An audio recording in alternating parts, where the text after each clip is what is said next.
Comment l'Ukraine d'aujourd'hui est vue par une poète québécoise? Quelle image poétique correspond le mieux au pays épuisé mais résistant? Vous écoutez le podcast L'Ukraine face à la guerre. Ce podcast est enregistré en Ukraine et par des Ukrainiens.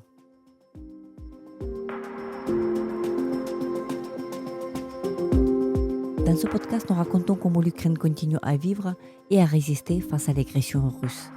Nous proposons des analyses, mais aussi des témoignages. Nous essayons de vous faire comprendre l'Ukraine, son histoire, sa société et sa culture. Je m'appelle Tetiana Ogarkova. Je suis universitaire et journaliste, responsable du département international à l'Ukraine Crisis Media Center. Avec moi, Hélène Lépine, l'autrice québécoise, membre du PEN Québec, titulaire du prix René Lénaud pour son ouvrage poétique Le cœur en joue. Hélène a parcouru une grande partie du globe, étudié en Bulgarie, travaillé à Moscou, vécu en République dominicaine et dans les Caraïbes. Elle a notamment visité la Syrie en 2008. Aujourd'hui, elle s'est rendue en Ukraine pour découvrir le pays en guerre.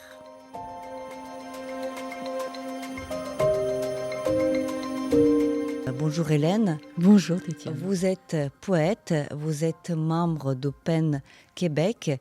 Vous avez reçu le prix de René Lénaud. C'est un prix français, un prix pour la poésie. Vous étiez décoré dans la ville de Lyon, en France. C'est très important. Et donc, vous êtes ici en Ukraine, un voyage original, parce que vous venez avec votre frère pour y passer presque 2 semaines. C'est pour la première fois depuis longtemps que vous visitez l'Ukraine, parce que vous étiez déjà de passage dans la ville de Kiev, mais c'était dans une époque absolument différente, c'était encore l'époque soviétique. Vous avez parcouru le monde, vous étiez en Syrie, on va parler évidemment de ça, vous connaissez la poésie d'autres peuples, et donc ma première question à vous serait pourquoi ce voyage et qu'est-ce que vous a inspiré vous à traverser à moitié du globe pour arriver à la gare de Kiev il y a quelques jours et pour passer avec nous les Ukrainiens quelques jours?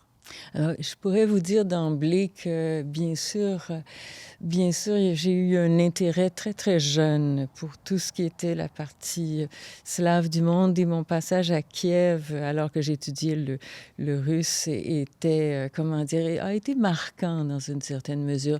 Mais c'est véritablement beaucoup plus la situation actuelle qui m'a guidée dans ce choix de venir, cette nécessité en quelque sorte d'être parmi vous, avec vous, par solidarité et aussi par admiration pour cet esprit de résistance qui est quand même un peu hors du commun. Et puis récemment, l'attention est un peu dirigée vers notre voisin du Sud. On est un petit peu plus éloigné, le regard est un peu plus éloigné de l'Ukraine qu'il ne l'était auparavant. Et puis les amitiés aussi, les amitiés tant poétiques que les amitiés locales avec des Ukrainiens, des Ukrainiennes, font en sorte que, il faut dire que j'étais attirée par ces gens déjà d'emblée, par la secousse terrible à laquelle ils font face et continuent de faire face. Alors, tout ça m'a mené à accepter avec enthousiasme l'idée du projet, même si dans ma vie, c'était peut-être un moment particulier. J'ai dit, oui, c'est maintenant ou jamais. Et puis... je me voilà à Kiev. Et vous êtes ici, nous sommes au centre de Kiev, nous sommes à quelques centaines de mètres du Maïdan, la place clé de l'Ukraine. Dans votre parcours poétique, dans votre œuvre, ce qui est marquant, ce qui est tout à fait visible, je montre à nos spectateurs votre recueil le plus récent, n'est-ce pas? Le cœur en joue. Voici, c'est pour ce recueil que vous avez reçu votre prix René Lénaud ou c'est pour l'ensemble de votre œuvre? C'est pour ce recueil. Ce Et recueil. puis, c'est un prix intéressant dans le sens où il va exactement dans le sens de mes préoccupations. C'est un prix qui est accordé à un ouvrage, comme le disent les organisateurs, un ouvrage nécessaire aux jours blessés d'aujourd'hui. Alors, je dois dire que justement pour ce qui est de la Syrie où j'avais voyagé avant 2011 et fait des amitiés avec des femmes, des jeunes étudiantes et tout, eh bien, la terrible répression qu'il y a eu dans ce pays et puis ce qui a duré, il dure encore, en fait, et a été un peu rétabli, mais rien n'est tout à fait résolu.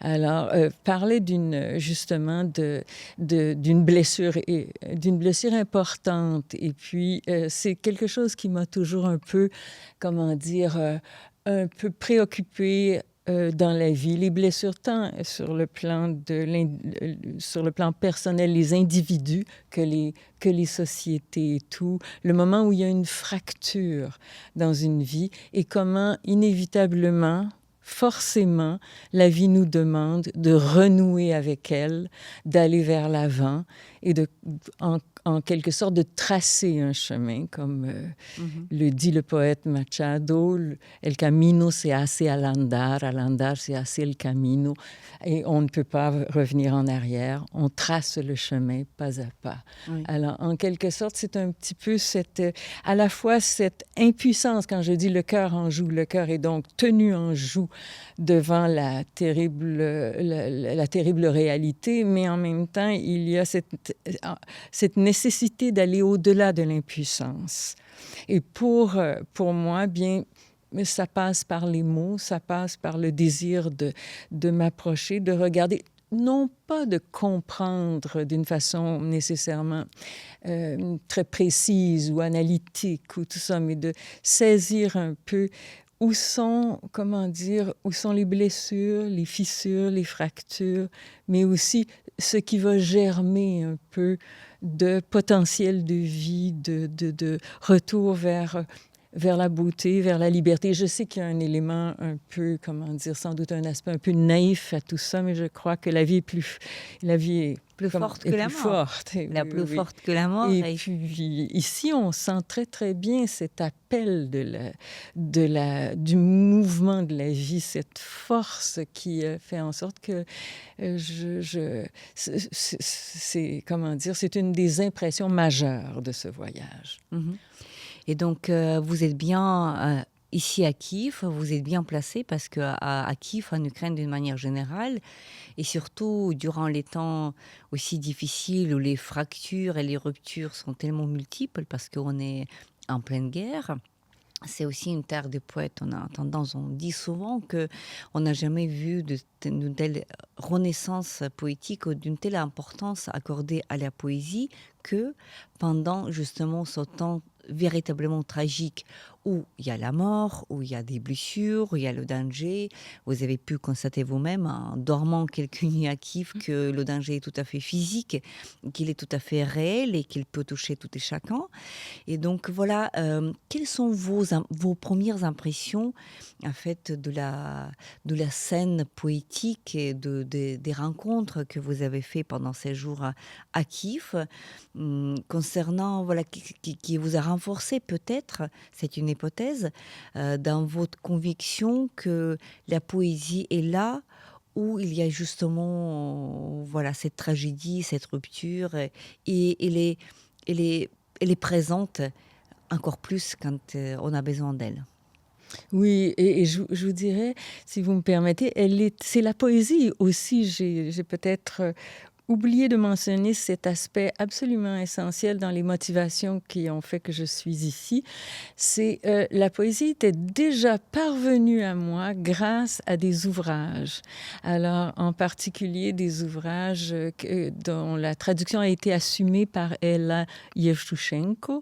Alors, il y a cette anthologie formidable qui a été faite avec Bruno Doucet en France et qui me permettait de découvrir, parce que mon ignorance était quand même grande, outre les grands noms, et de découvrir en partant de la poésie actuelle des jeunes et en remontant vers la poésie antérieure, de découvrir une poésie très vivante, mais d'autant plus vivante aujourd'hui que le mode d'expression est un mode d'expression marqué par comment dire, cette double vie, la vie bousculée par la guerre, la vie qui s'introduit dans l'appartement, dans la maison, dans tout, et qui est à la fois, comment dire, une vie menacée et une vie qui est aussi comme nourrie.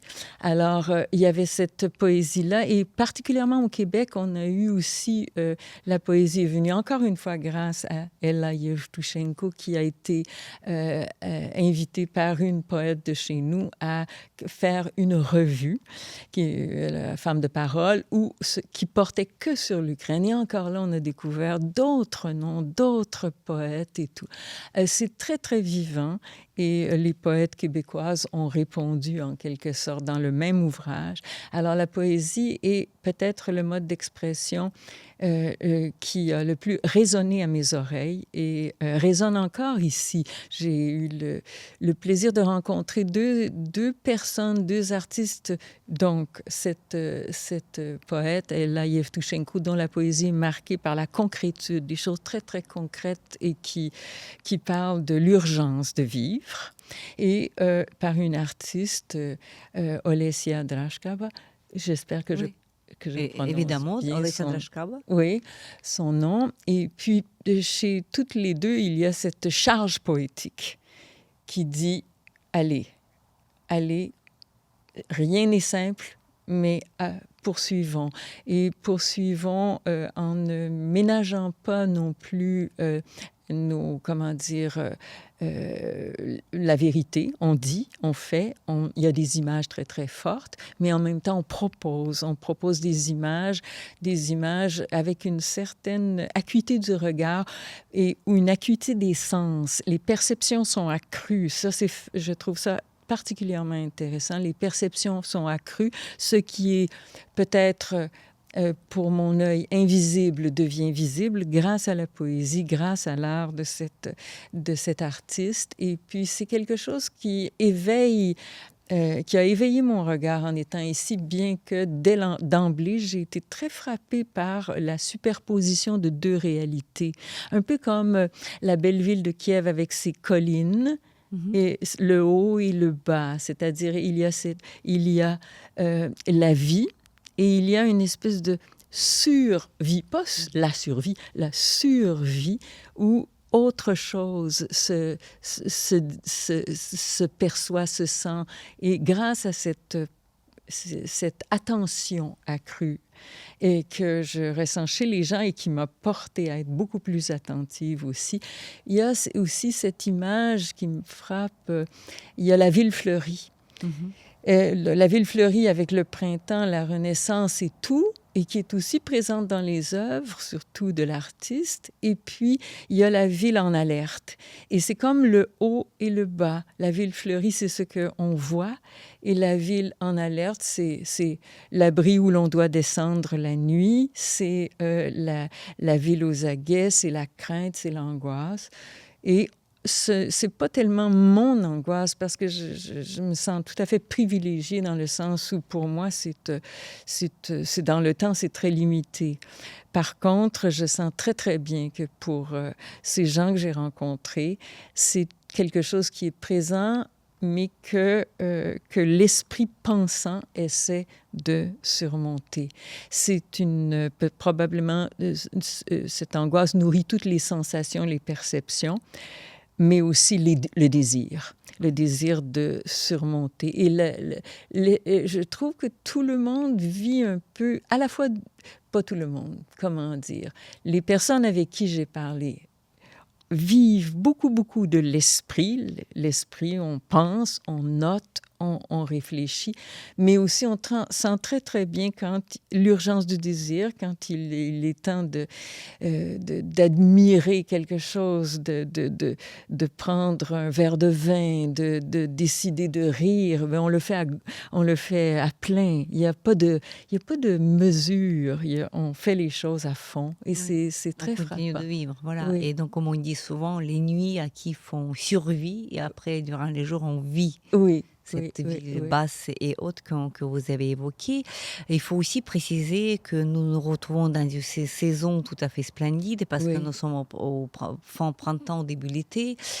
Et donc, ça me fait penser à une autre ligne d'une autre poète ukrainienne, Yarina Tchornogouz, qui d'ailleurs aujourd'hui est traduite par Ella Yevtushenko et dont le livre va sortir en France à l'automne 2025. Aux éditions Tripode. Exactement. Oui. Et donc, il y a cette ligne qui est tout à fait marquante et qui résume en fait la situation. Elle dit que l'Ukraine, c'est un pays où on n'oublie pas les hivers. Mm. Parce que plusieurs événements majeurs, les révolutions, par exemple, la dernière, Euromaïdan, c'est Mhm. l'hiver, c'est Mhm. novembre Mhm. 2013 jusqu'à février 2014.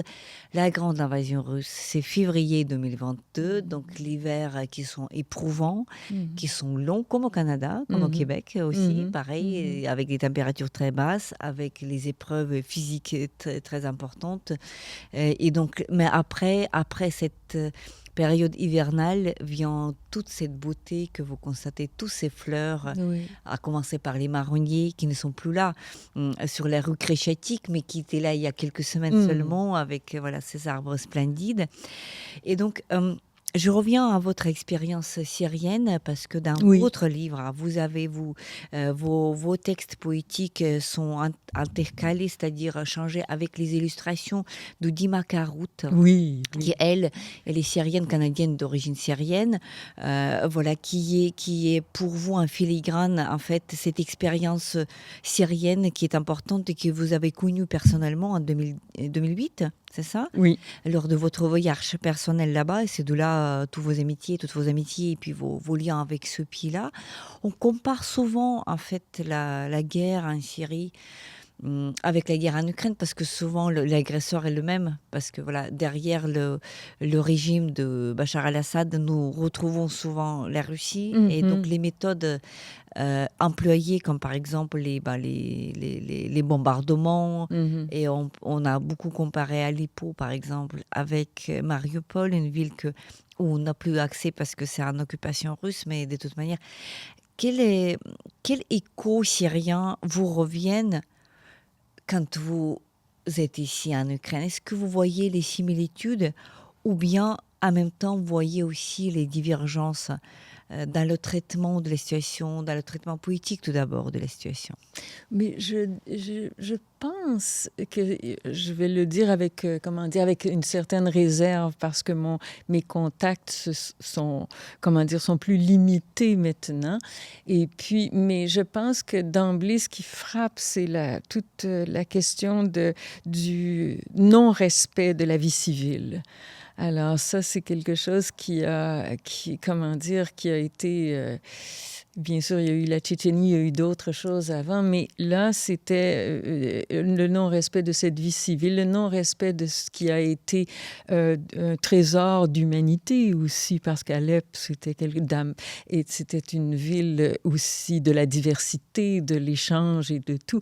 Alors, il y a quelque chose où il me semble qu'il y a ce non-respect qui est terrible et puis qui semble s'établir comme un mode guerrier, sans éthique, Une guerre totale, comme une on guerre appelle ça. Une totale. guerre Oui. totale qui Oui, respecte oui, tout. oui. Par contre, il y a eu, dans ce que j'ai pu à la fois lire ou discuter avec les gens que j'ai connus, il y a cette même, le mot me semble trop faible, résilience. Il y a ce même courage, disons, ce même courage pour dire, bon, ça y est, on se relève, on poursuit. Il y a une nécessité aussi de se ressaisir parce qu'il y a les enfants aussi.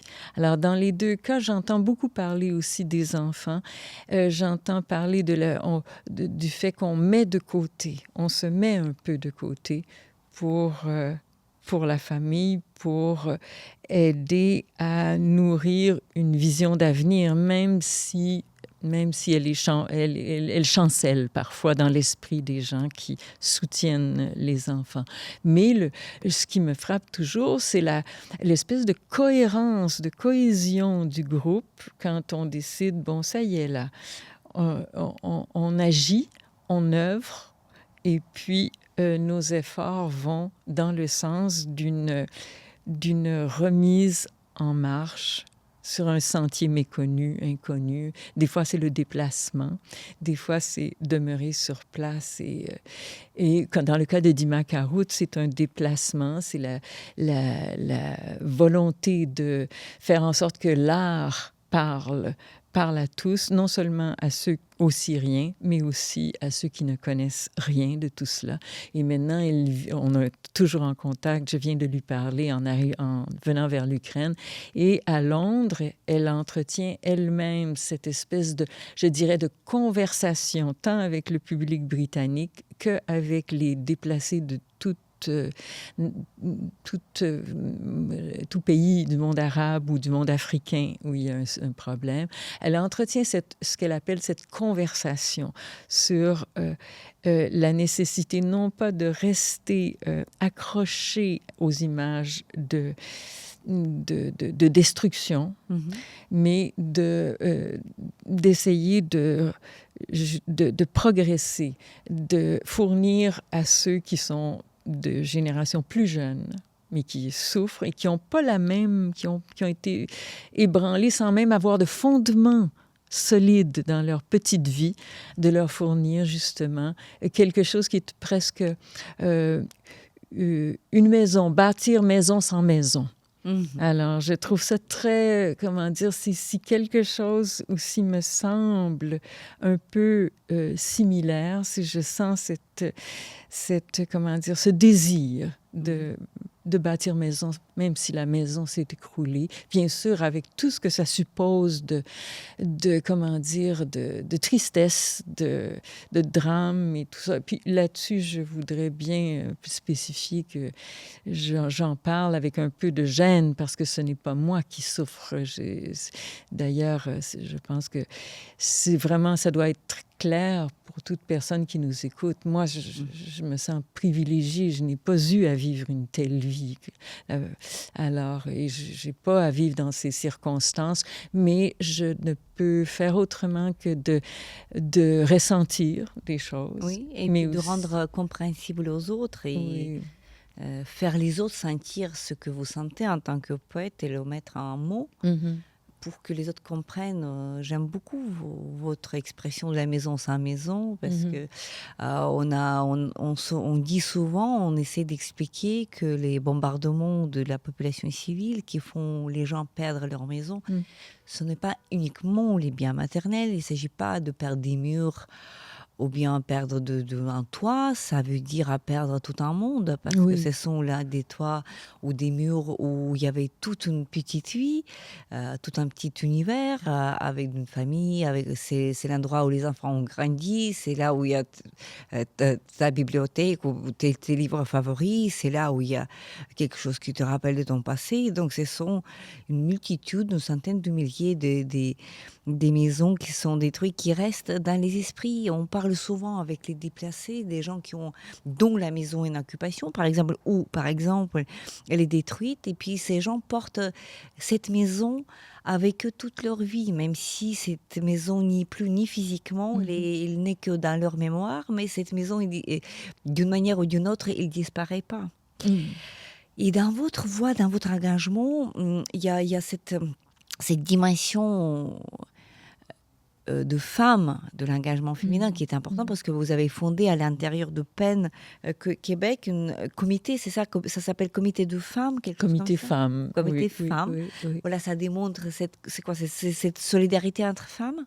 Oui, mais c'est justement probablement cette espèce de comment dire, de position où, en quelque sorte, on est obligé d'être dans le regard et non pas dans l'action, mais il y a quand même ce besoin de partager et de faire entendre justement les voix des personnes qui sont privées de haut-parleurs, mais pire encore, privées même du droit de parole et privées du droit de faire entendre la poésie ou la traduction, ou que ce soit des femmes journalistes, des femmes traductrices, des poètes, des essayistes, tout ça. Alors, dans notre esprit, c'était bon. Allez, nous, on a la possibilité de faire des jumelages avec des personnes dont la voix est complètement demeure éteinte pour des circonstances de répression et tout. Alors, prenons les textes, lisons les textes. Et à tout le moins, si on ne possédait pas les textes au début, c'était un peu plus compliqué. Mais là, on a trouvé de plus en plus de voies pour y parvenir, de canaux, dirais-je. Mais l'idée était de faire entendre, donc de lire ou d'écrire à ces personnes. Alors, il y a toute cette question de l'adresse à la personne à qui on peut être facilement jumelé par intérêt ou par, par désir particulier de faire entendre cette voix-là, sans qu'il y ait nécessairement de parenté, d'intérêt et tout. Mais c'est véritablement comme ça que les choses se sont produites. On a fait des spectacles avec de la musique, des fonds de scène en photographie. Il y a eu énormément d'activités et ça se poursuit à plus ou moins grande échelle selon les années. Maintenant, moi, je suis moins active de ce côté-là pour justement nos centres d'intérêt se déplacent où on laisse la place à d'autres.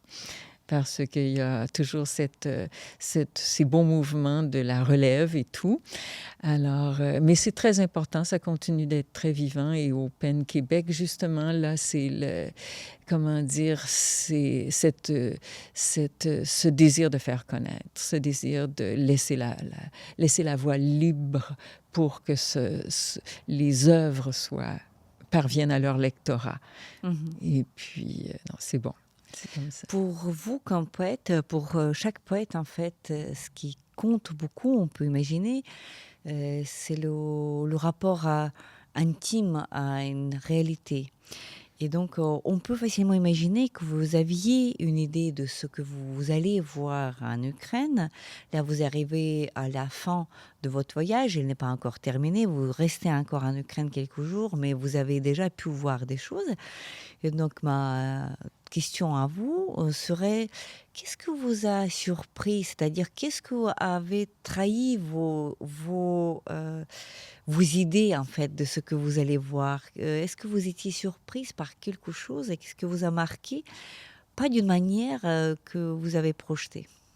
Mais vous savez, je crois que je découvre une diversité à la fois, mais là, je m'aventure dans un terrain où je n'ai pas de connaissances suffisantes. Mais il y a une diversité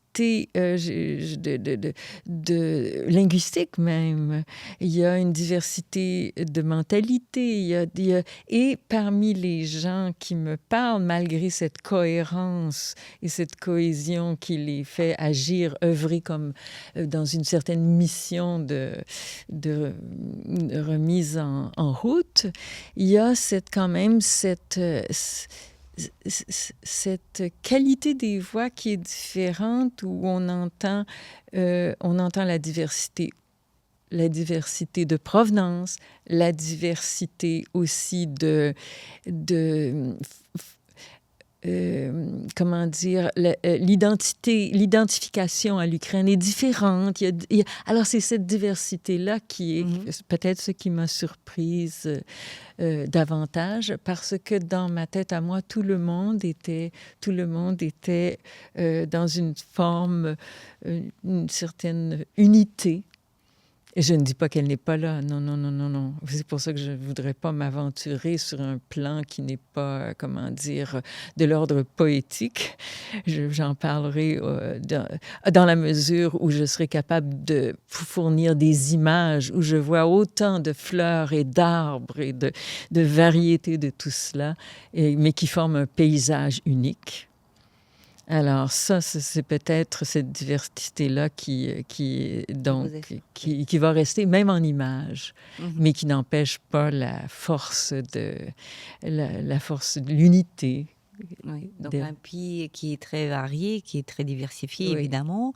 Et encore, vous êtes ici au moment de l'unité sans précédent. Oui. On peut imaginer, déduire combien le pays est différent quand il n'y avait pas de ce défi existentiel devant tout un pays, tout un peuple, tous les voix, et donc combien on était très différents avant cela et on sera peut-être après. Oui. C'est voilà, cette diversité-là qui est aussi synonyme de ce qu'on appelle le monde libre. Oui, c'est ce que j'allais dire. Il y a quelque chose de très, comment dire, positif dans ça. Parce que la création, toute cette diversité-là est dans un moment aussi de création d'un présent, de la suite des choses. Alors, il y a un potentiel très fort dans cette diversité-là. Et c'est pas un rêve unique, mais c'est un rêve coloré de différentes nuances. Avec des couleurs différentes. C'est ça, c'est ça. La dernière question, est-ce qu'on peut attendre un autre recueil poétique ou quelques poésies suite à ce voyage en Ukraine? Écoutez, je pense que ce serait mon vœu le plus cher que naissent des poèmes de tout cela. Pour le moment, je suis submergée par les impressions et j'imagine que, bon, la poésie, de toute façon, elle doit se déposer avant de surgir en mots et en images. Alors, je crois bien que c'est un vœu et on ne commande pas ces choses, mais je vais m'asseoir pour laisser venir. Et puis, il y a une autre chose que j'ajouterais aussi, tout simplement en revenant au prix René Lénaud, si vous me permettez. René Lénaud, ça me frappe parce que je sais que René Lénaud, nous sommes le 13 juin aujourd'hui, et René Lénaud a été assassiné à l'âge de 34 ans, le 13 juin 1944. Alors, il y a quelque chose où, pour moi, déjà ça fait image. Et puis, je me disais, non, il y a tout cet aspect-là d'une jeunesse fauchée. Et déjà, c'est une autre image. Puis, je me dis, tout ça s'ajoute et peut-être... c'est pas encore, comment dire, ce ne sont pas des vers qui s'alignent, des lignes qui se suivent, un discours qui prend forme, et ce sont certainement des images, et je pense à des un jeune homme en particulier à qui j'ai parlé à Bila Tserkva, justement un jeune soldat du même âge. Et ça me frappe beaucoup. Donc, ces images-là vont rester. J'espère beaucoup pouvoir, en toute modestie, livrer quelques poèmes à la suite de mon séjour en Ukraine. Il y aurait l'Ukraine au cœur de ces textes. Merci beaucoup, Hélène, pour cet entretien. Merci beaucoup pour toute cette solidarité humaine que vous faites en vous déplaçant, en parcourant 2000 globes, en fait, pour venir jusqu'à l'Ukraine, et pour votre sympathie. Merci pour votre sympathie aux poètes ukrainiens. On n'a aucun doute qu'après René Lénaud, il y aura des prix ukrainiens aussi. Oui. Non, mais par exemple, d'après Victoria Amelina, notre écrivaine d'abord, et aussi poète qui était tuée le 27 juin 2023 lors de cette frappe, et que les voix et que ce dialogue poétique entre l'Ukraine et Québec, qu'il puisse se développer et qu'il puisse être vivant, et puis inspirer des générations futures, y compris les enfants qui vous sont chers. Vous avez parlé des enfants. Merci beaucoup. Merci à vous, et merci de m'accueillir dans ce pays, malgré toutes les circonstances éprouvantes et tout ça. Mais en fait, je vois bien que rien ne vous arrête. Tout va de l'avant ici, de la plus belle des façons, de la meilleure des façons dans les circonstances. Oui. Merci. Merci.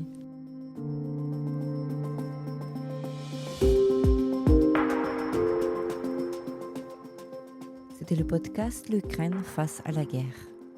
N'hésitez pas de partager cette émission. Nous n'allons pas tarder à enregistrer et diffuser d'autres épisodes. Je m'appelle Tetiana Ogarkova.